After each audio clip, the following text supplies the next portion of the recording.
અસલામુઅલૈકુમ. આજનો ઈદ ઉલ ફિત્રનો દિવસ.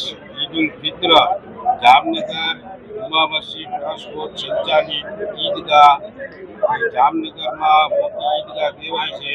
ત્યાં આજે ઈદ ઉલ ફિત્રની નમાઝ અદા કરવામાં આવી.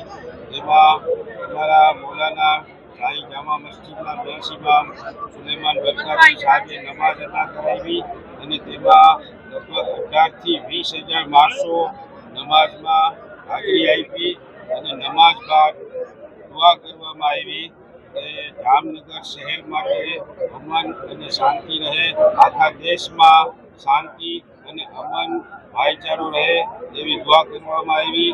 અને અમારા જુમા મસ્જિદ ટ્રસ્ટના તમામ ટ્રસ્ટીઓએ નમાઝ અદા કરી અને સાથે સાથે ખાસ કરીને અમારા ભાઈ અલ્તાફભાઈ કબરી જે હર હંમેશ જુમા મસ્જિદ ટ્રસ્ટ બોર્ડ અને ઈદગાહમાં કાંઈ પણ કામ હોય ત્યાં હાજરી આપે અને કામમાં પૂરેપૂરો માર્ગદર્શન અને એમની ટીમનો પૂરો સાથ સહકાર હોય છે.